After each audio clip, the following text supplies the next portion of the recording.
Drama की शुरुआत होती है हमारी फीमेल लीड सू चेंग से। वो मेकअप करती है, मास्क पहनती है और बस में चढ़ जाती है। बस की आखिरी सीट पर एक लड़का एक लड़की को परेशान कर रहा होता है। तब वो लड़का सू चेंग का चेहरा देखकर डर जाता है, क्योंकि सू चेंग एक के बाद एक अलग अलग लोगों का चेहरा बदलकर दिखा रही होती है। कहानी फिर सू चेंग के बचपन पर जाती है। बचपन से ही वो ज्यादा सुंदर नहीं थी। उसे लगता था कि जब फरिश्ते बच्चों में खूबसूरती और समझदारी बांट रहे थे तो उसके हिस्से सिर्फ स्ट्रॉन्ग डीएनए आया। वो अपने पापा की तरह मजबूत और लड़कों जैसी थी। स्कूल में खेल कूद में तो छाई रहती थी, लेकिन जैसे जैसे बड़ी हुई उसने महसूस हुआ कि इस दुनिया में सुंदरता कितनी मायने रखती है। 3 महीने पहले की एक घटना में हम मिलते हैं टांग ची से, एक हैंडसम लड़का जो अपने दोस्त के साथ उनकी कॉस्मेटिक कंपनी वन डाई के लिए स्टाफ ढूंढ रहा होता है। दोस्त कहता है खूबसूरती प्रोडक्ट बेचते हैं तो स्टाफ भी खूबसूरत चाहिए, लेकिन टांग ची समझाता है हमें अच्छे कर्मचारी चाहिए, मॉडल नहीं। उधर सू चेंग भी उसी कंपनी में इंटरव्यू देने पहुंचती है। उसने रिज्यूमे में अपनी बहुत एडिटेड फोटो लगा रखी थी,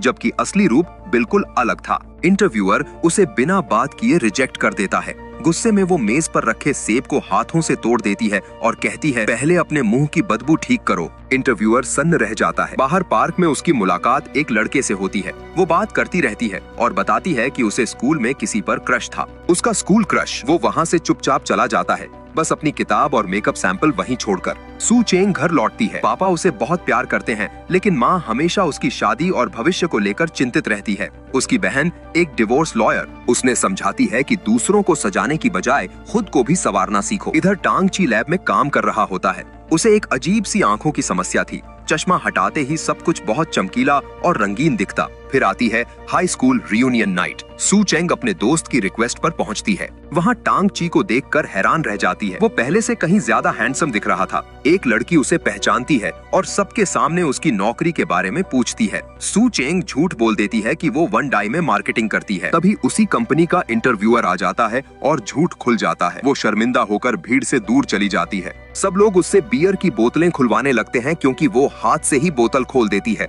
लेकिन टांग ची के दोस्त की एक बात उसे गहरा दुख पहुंचाती है। तुम बहुत बदसूरत लग रही थी। सू चेंग रोते हुए बाहर निकल जाती है। बाहर एक बूढ़ी औरत फूल बेच रही थी, जिसे कोई नहीं खरीद रहा था।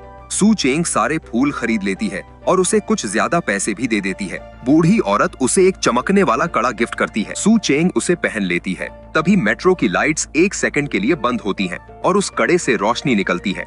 जैसे ही लाइट वापस आती है, सू चेंग का चेहरा पूरी तरह बदल चुका था। वो बेहद खूबसूरत लड़की बन चुकी थी। घर जाते समय उसके अपने माता पिता भी उसे पहचान नहीं पाते। कार के शीशे में खुद को देखकर वो हैरान रह जाती है। कड़ा उसे सुपरनैचुरल फेस चेंजिंग पावर दे चुका था। कंपनी में एक लड़की आकर बताती है कि जिस मॉडल